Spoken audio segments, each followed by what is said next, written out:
안녕하세요. 에스프리TV의 송혁관입니다. 오늘은 AQ의 세 번째 시간, 그 활용의 예들을 함께 나눠보도록 하겠습니다. 자, 유추 기억하시죠? 사전적 정의입니다. 같은 종류의 것 또는 유사한 점에 의하여 다른 사물을 미루어 추측하는 것이다. 또 그럴 수 있는 능력이 유추 지수이다. 그 서로 다른 B, 서로 다른 종류의 것들의 유사성을 인식하고 활용함으로써 새로운 가치를 만들어내는 어떤 인지적인 능력, 그래서 이러한 능력들이 곳곳에서 많이 필요하다는 거죠. 그래서 이렇게 다양한 분야에서 활용된다고, 뭐 이거 외에도 더 많이 나열할 수 있겠죠. 크게 나눈다면 소통이 일어나는 모든 곳, 또 어떤 인문학 분야들, 또 이런 기업의 HRD에서도 참 많이 일어납니다. 다양한 뭐 특강을 듣고 하는 것도 그렇고 서로 다른 분야의 교류가 있는 곳에 AQ가 있습니다. 그리고 원리는 이와 같겠죠. 자, 이런 식으로 이루어집니다. 왼쪽에 내가 몸담고 있는 고민의 어떤 과제의 공간이 있다면 고민하는 키워드를 유추를 통해 은유의 공간, 즉 다른 공간에서 그 대상을 찾아보는 거죠. 그래서 그것 속에서의 어떤 걸 재정의해서 다시 되돌려서 내 분야의 문제로 치환한다 그럴까요? 이게 바로 한때 유행했던 벤치마킹의 원리죠. 내 업종에서 배워오는 것은 모방이고 전혀 다른 업종.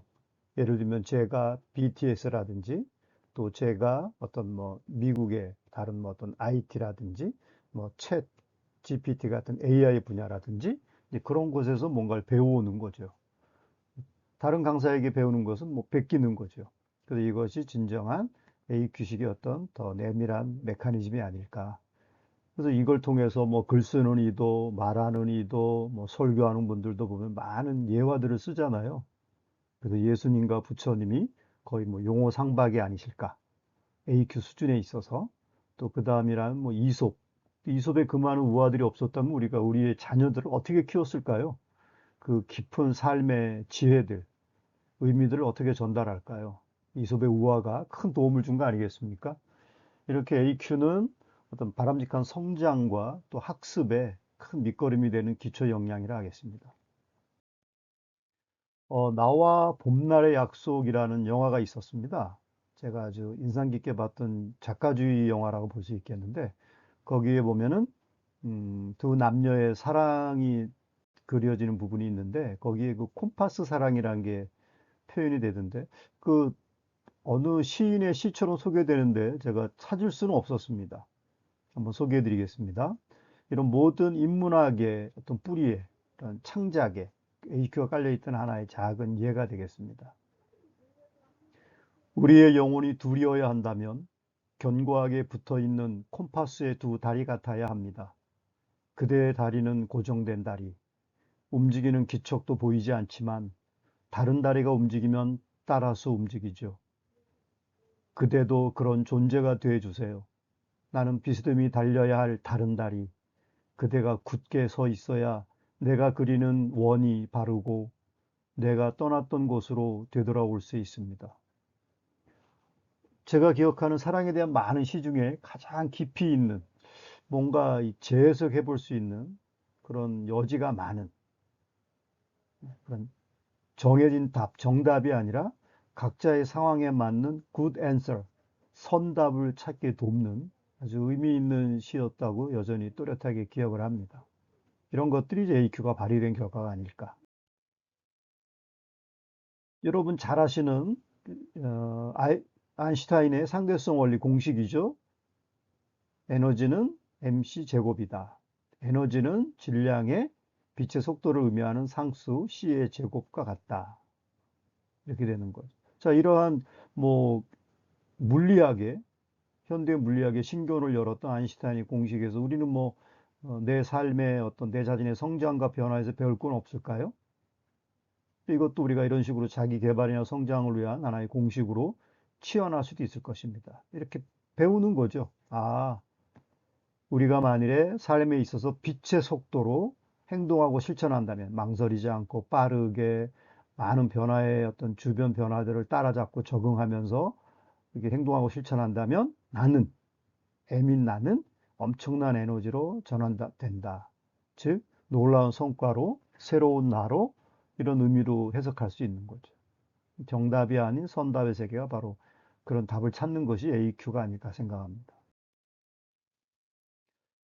이거는 유튜브에 공개된 7마리 눈먼 생쥐라는 동영상이 우한대요, 일종의. 여러분도 한번 꼭 찾아보시기 바랍니다. 내용은 입니다. 7마리 저마다 색깔이 다른 생쥐가 각 요일마다 이제 어떤 생쥐들이 미처 모르는 대상들을 경험하고 다녀와서 얘기를 합니다. 그래서 첫 번째, 두 번째 생쥐들은 뭐 부채야 살랑살랑 움직였어. 또 세 번째 노란 생쥐는 여러 가지 막 뱀이야.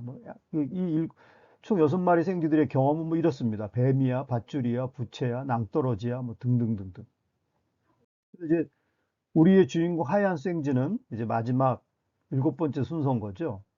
그 친구 생쥐들이 말한 걸 다 기억을 하고 올라가서 뭐 위로 올라가 보고 반대쪽으로 미끄러져 가 보고 또 꼭대기 가서 끝까지 달려도 보고 합니다. 그래서 그 모든 경험들을 모아서 이렇게 말합니다. 이건 기둥처럼 튼튼하고 뱀처럼 부드럽게 움직이고 낭떠러지처럼 높다랗고 창처럼 뾰족하고 부채처럼 살랑거리고 밧줄처럼 배배 꼬였어. 그러니까 이러한 생쥐들 저마다의 경험들을 잘 정리합니다. 그런데 하지만 전체를 말하자면 이건 코끼리야 이런 결론에 다다른다는 이야기입니다. 놀랍게도 이 우화를 보여주는 대상은 유치원생들이더군요. 네, 대단히 충격적이었습니다. 자, 어쨌든 그래서 이러한 그 신생쥐의 결론에 따라서 모두가 다 같이 경험을 하고 동의한다는 것으로 끝납니다. 영상은 이렇게 마지막에 나와요. 전체를 보지 않고 일부분만 본다면 우리는 눈먼 쥐와 같아요. 넓게 봐야 깊게 생각할 수 있는 힘이 생깁니다. 그래서 그 유치원 아이들이 어서 자라기를 기대합니다. 자, 이것 자체도 훌륭하지만 저는 이제 이 영상을 통해서 또 저의 AQ를 한번 발휘해 봅니다. 흰 생쥐가 되려면 어떻게 해야 될까? 그 내용을 또 잘 정리해 보면 경청하고 동료 생쥐들의 경험들을 다 경청하고 또 그것들을 자기가 직접 듣기만 하는 거지 경험을 직접 해봅니다. 그리고 그러한 모든 경험들을 잘 종합을 하고 다듬어서 한 차원 높게 통합을 하여 한 차원 높은 결론인 코끼리에 이르는 거죠. 그래서 결국 흰생쥐처럼 어떤 모든 것에 갈등을 품고 해결하고 통합하는 리더는 이러한 노력들이 필요하지 않을까라고 저는 이제 영상을 본 후에 정리를 하는 거죠. 그 AQ를 활용해서 선정된 우화로서의 영상과 또 이런 HRD 차원에서의 어떤 피드백도 AQ 이런 활용이 아닌가 생각됩니다. 많은 경험들이 있으시겠지만 HRD 장면에서 영화들이 많이 쓰입니다. 뭐 지적재산권 관계를 여기서 볼 수는 없습니다만 제가 주로 많이 썼던 기억나는 대로 한번 정리해 봤어요. 드라마도 있습니다. 근데 오늘은 그 중에 이 크림슨 타이드에 대한 얘기를 한번 리더십과 연관지어서 말씀드려 볼까 합니다. 이 영화 속에 보면은 부함장 헌터 소령과 함장 램지 대령의 리더십이 아주 전략적인 상황, 위기 상황 속에서 아주 대비되는 멋진 영화입니다. 뭐 꼭 AQ만이 아니라 다양한 초점에서 음미해 볼 만한 그런 영화인데요. 혹시 안 보신 분이 있다면 뭐 꼭 보시기를 권해드립니다. 자, 여기 보면은 이제 적 잠수함과의 교전 때문에 가장 중요한 무전기가 고장이 나죠. 그래서 그 무전기를 빨리 고치도록 지시를 해야 한다고 이제 그 관련 수병인 버슬러라고 기억하는 수병한테 지시를 합니다. 근데 그렇게 지시도 했지만 믿업지 않았는지 헌터 소령은 다시 그, 그 또래 누구나 좋아하는 영화 스타트랙 얘기를 꺼내요. 그러면서 자기는 커크 선장이고 너는 기관사 스카티다.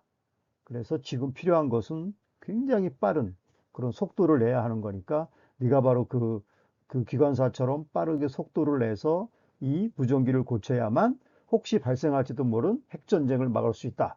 라고 해가지고 완전히 그 수병으로 하여금 사태의 심각성과 자기가 해야 될 과제를 리더의 마음 그대로 공감하면서 할 수 있도록 만드는 거죠.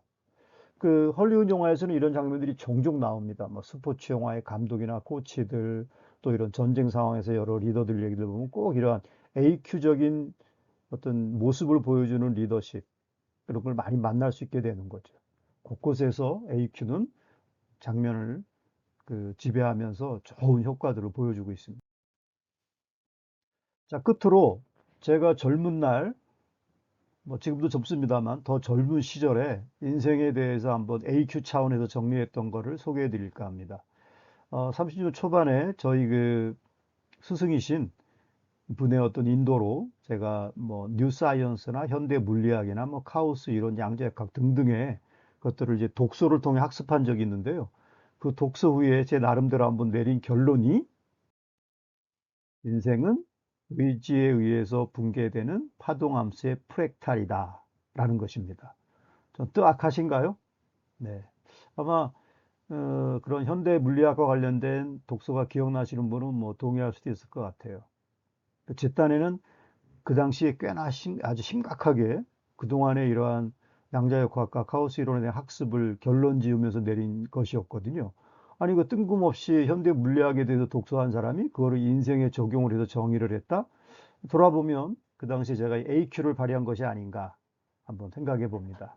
굳이 한번 AQ의 과정을 더더군다는 차원에서 해설을 드린다면, 첫째, 인생은 프랙탈이다. 프랙탈은 이런 전체와 부분의 구조가 동일한 쪼꼬리 구조를 말하는 카오스 이론의 용어입니다. 지금 보시는 그림은 감자 인간이라는 건데 전체와 부분의 구조가 동일하죠. 이런 모습을 우리는 자연에서 많이 봅니다. 뭐 눈송이 구조, 구름의 구조, 리아스식 해안, 나뭇가지 이런 것들이죠. 우리나라 도시들의 모습도 비슷하지 않나요? 호프집 옆에 갈비집, 갈비집 옆에 뭐 저기 모텔, 모텔 옆에 약국, 뭐 대부분 비슷합니다. 이런 걸 우리가 쪼꼬리 구조라 그러는데 인생도 그렇지 않은가요? 뭐 돈이 많고 적음의 남녀의 차이에 서울과 지방의 차이는 있을지 모르지만 본질적인 삶의 패턴은 다르지 않더라. 그래서 인생은 프랙탈이다. 그런데 그 프랙탈은 파동의 프랙탈이더라. 파동. 어떤 마치 돌 하나가 호수에 떨어지면 번져가는 파동처럼 높낮이가 있는 거죠. 흐름이 있는 거죠. 변화가 있는 거죠. 멀리서 보면은 선처럼 보일지 몰라도 가까이 보면 이런 높낮이의 흐름들이 있는 것이 아닌가. 그래서 이러한 것들은 결국 파동 함수로서 표현된다. 함수. 함수 잘 아시지 않습니까? 다양한 1차원부터 뭐 로그 함수까지 많은 함수들. 그래프로 그려지죠. x 값이 정해지면 y 값도 정해집니다. 그럼 관계가 있어요. 차원은 다르지만. 그래서 마치 어떤 아직 정해지지 않은 거지만 내가 어떤 것을 선택했을 때 그거에 따라서 값이 달라지는 거예요. 돌덩어리가 하나 있습니다. 이 돌덩어리가 벽돌이 될지 기념비가 될지 조각작품이 될지는 모릅니다. 그 돌덩이 자체는 함수의 상태에 있는 거죠. 아직 정해지지 않은. 그런데 건축용이라는 변수가 정해지니까 벽돌이 되고 어떤 누군가를 기념한다고 하니까 기념비가 되고 아니면 어떤 영감이 떠올라서 그걸 작품화하니까 조각작품이 되는 거죠. 이렇게 우리 인생도 저마다 다른 가능성 있는 함수 상태였는데 이게 결국은 거듭거듭 뭐 매번 우리의 선택을 통해서 어떤 함수가 붕괴되면서 깨어지면서 현실이 되는 게 아닌가. 우리는 누구나 다 많은 남자나 여자의 배우자가 될 수 있고 연인이 될 수 있었지만 내가 누군가를 선택하고 고백함으로써 교제가 시작되고 결혼에 이르는 것처럼 그런 남녀 관계라는 어떤 함수가 부부 관계로 현실화되는 거겠죠. 근데 그러한 선택의 과정에는 바로 붕괴라는 게 있다 이거죠. 이게 어떤 선택의 문제, 선택. 깨어나야지. 벽돌을 만들어야지. 기념비를 만들어야지. 이런 선택의 문제다 이거죠. 그래서 결국 그러한 선택의 이면에는 의지가 있다. 의지가. 그 물리학에서는 뭐 현대 물리학에서는 관찰자라고 그러지 않습니까? 그런 의지. 이거를 만들어야지. 이 사람을 사랑해야지. 이것을 성취해야지 하는 의지. 그래서 그런 의지에 의해서 자신을 완성해 가는 것이 아닌가. 인상적인 그림 아닌가요? 자기 하체를 스스로 그려가면서 마무리합니다. 아직 돌조각인 자신의 하반신을, 자신의 마지막 부분들을 이렇게 쪼아서 자신을 규정해 갑니다. 이런 것이 바로 의지고 그런 것에 의해서 인생은 매번 같은 순서로, 같은 패턴으로 반복되는 모습이 아닐까. 그래서 인생은 의지에 의해서 붕괴되는 파동함수의 프랙탈이다. 20대 후반, 30대 초반에 한 그 젊은이의 어떤 인생에 대한 그 AQ적인 표현이었는데 좀 뜨악하죠. 그러니까 AQ라는 건 그렇죠. 내가 선택하는 분야에 따라서 달라질 수 있지 않을까 생각합니다. 자, 결국 마지막으로 다시 한번 강조해 드립니다. 이런 엉뚱한 분야, 다른 분야에 대한 경험과 학습을 통해서 그 본질적인 패턴과 유도성을 찾아 선입견 없이 우리가 좀 더 매력적으로 표현한다면 더 수준 높은 소통, 더 어떤 효과 있는 소통, 더 매력적인 소통으로 드러나지 않을까 생각합니다. AQ와 친해지시고 AQ를 의도적으로 거듭 키워가시기를 권해드리면서 경청과 시청에 진심으로 감사드립니다.